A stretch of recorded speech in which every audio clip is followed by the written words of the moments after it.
Charlie Chaplin entered the world quietly, not as a symbol of laughter, but as a fragile child born into uncertainty. There was no applause waiting for him, no promise of comfort, and no safety net beneath his early steps. He was born in London in a time when poverty did not whisper, it shouted, and it followed families everywhere. His parents were performers, but performance did not mean success. It meant instability, late nights, missed meals, and a constant fear of what tomorrow might bring. His father struggled with alcohol and faded out of his life early, leaving behind absence rather than guidance. His mother, once a woman with a voice strong enough to fill rooms, slowly lost that voice to illness, and with it, her ability to care for her children. Charlie was still a boy when he learned that love could be interrupted and that security could vanish without warning. There were days when hunger was more familiar than laughter, nights when cold crept into his bones and sleep came only from exhaustion. When his mother was taken away to an institution, Charlie and his brother were left to navigate a world that did not slow down for children. There was no time to grieve properly, no space to ask why. Survival demanded attention. It was during these moments that Charlie began to observe people closely. He noticed how adults hid their pain behind jokes, how laughter softened harsh realities, how a smile could buy a few moments of kindness. Without realizing it, he was studying human nature. He wasn't trying to be funny.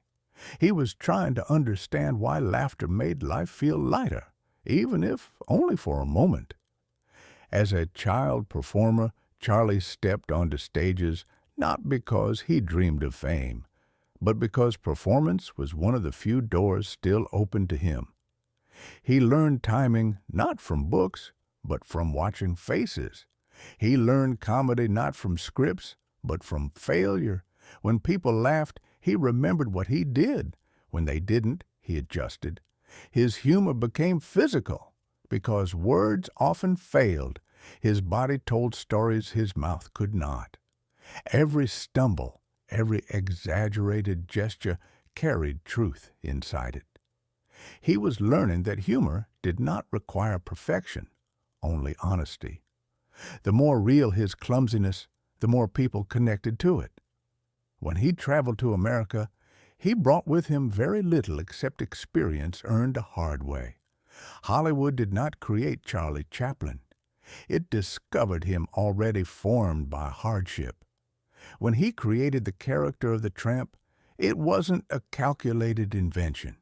It was memory shaped into motion. The oversized shoes, the ill-fitting clothes, the stubborn dignity of someone who had nothing but refused to disappear. The tramp was poor, hopeful, awkward, and resilient. He failed often, but he always stood back up. Audiences laughed, but beneath the laughter was recognition.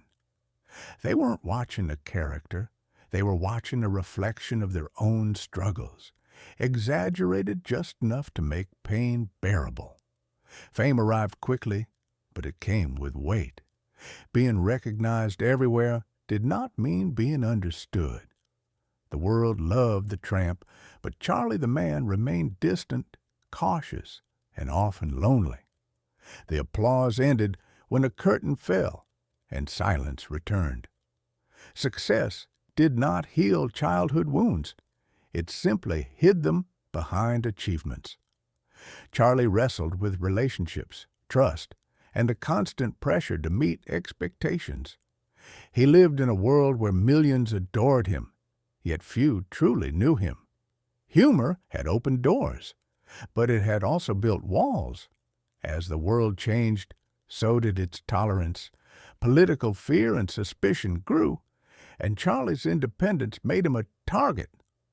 The same society that once celebrated his voice without words began to question his presence. Without dramatic confrontation, he found himself pushed aside, distanced from the country he helped entertain through its hardest times. Exile did not come with anger. It came with quiet disappointment. Still, Charlie continued creating, continued believing that art mattered even when appreciation faded. Years passed, and time softened judgments. When Charlie Chaplin was finally invited back to be honored, he walked onto the stage older, slower, but carrying the full weight of a life lived honestly. The applause that followed was not just for his films, it was for his resilience. It lasted because the world had finally caught up to what he had been expressing all along. That humor could be gentle, that sadness could be shared, and that dignity did not require wealth. Charlie Chaplin's life teaches us that laughter is not the absence of pain, but the courage to face it without becoming bitter. He showed that you don't need to be loud to be powerful, and you don't need perfection to be remembered. Sometimes the most meaningful contributions come from those who struggled quietly and kept going anyway.